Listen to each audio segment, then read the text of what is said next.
बिस्मिल्लाहिर्रहमानिर्रहीम। कंजुल उम्माल में हज़रत अनस बिन मालिक रज़ी अल्लाह तआला अन्हु की तरफ से ये हदीस पहुँची है कि रसूलुल्लाह सल्लल्लाहु अलैहि वसल्लम ने इरशाद फरमाया, क़यामत के दिन सबसे पहले जो औरत से सवाल होगा वो नमाज के मुताल्लिक़ सवाल होगा कि नमाज तूने पढ़ी या नहीं पढ़ी, कितनी नमाज़ें अदा की और कितनी नमाज़ें छोड़ी।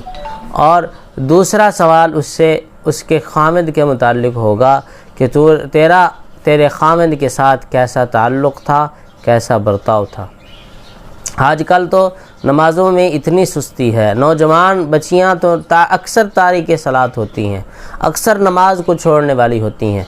जब नमाज की दावत दे दी जाए तो कोई ना कोई बहाना कर देती हैं।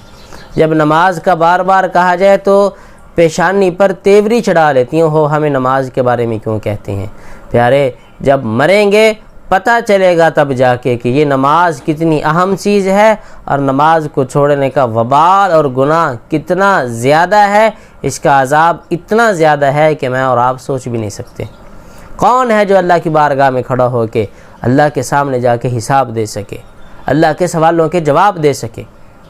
आज जदीद दौर है, औरतें मुलाजमतें करती हैं, करनी चाहिए, ठीक है, लेकिन अब उस अपने बॉस और अपने ऑफिसर के सामने यूँ सर झुकाए खड़ी होती हैं, भाई इधर चलें, यह काम करना है, yes sir, yes sir, yes sir का रट्टा लगा हुआ है।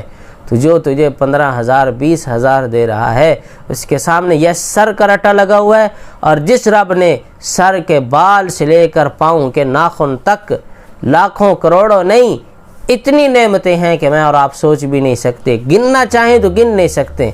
जिस रब ने इतनी नेमतें अता फरमाई हैं, उसकी जब बात आती है, उसका जब ऐलान होता है हय्या अलस सलाह, हय्या अलल फलाह, तो उस वक़्त कान पर जूं नहीं रेंगती। तो बताएं मेरी और ऐसा शख्स जो कि नमाज नहीं पढ़ता, उसकी महरूमी में क्या कमी रह गई है, इसकी बदबख्ती में क्या कमी रह गई है। इसलिए नमाज में कभी सुस्ती न करें, क़यामत के दिन पहले इसी का सवाल होगा। और नंबर 2, अपने खामिद की फरमाबरदारी, इसका सवाल होगा कि लोग तो एक दूसरे से क़यामत के दिन, लोग तो यहाँ दुनिया में इसके साथ कोई अच्छा ताल्लुक़ हो तो उसकी नौकरी करते हैं, तो खामिद तो आपका खामिद है, जो कि माँ ने बाप ने आपको उसके निकाह में दे दिया, अब मरते दम तक यही आपका खामिद है, यही आपका मुहाफ़िज़ है, यही आपका निगहबान है, अखराजात सारे इसके ज़िम्मे हैं। तो ऑफ़िस में जाके आप अपने बॉस को तो चाय पेश कर सकती हैं, पानी पेश कर देती हैं, लेकिन घर में रहकर अपने खामिद का खाना गर्म नहीं कर सकती।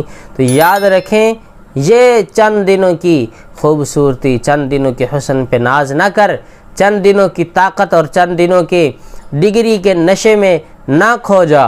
चंद दिनों के बाद आज़ा काम छोड़ जाएंगे और आँखें की बिनाई कम हो जाएगी, ऑफिस से जवाब मिल जाएगा, फिर घर में पड़ी हुई होगी, कोई तरह पुरसान हाल नहीं होगा। इसलिए इब्तिदा ही से अच्छे ताल्लुक़ात, बच्चों की अच्छी तरबियत, ताकि पिछली उम्र में ये ताल्लुक़ात और ये बर्ताव काम आए।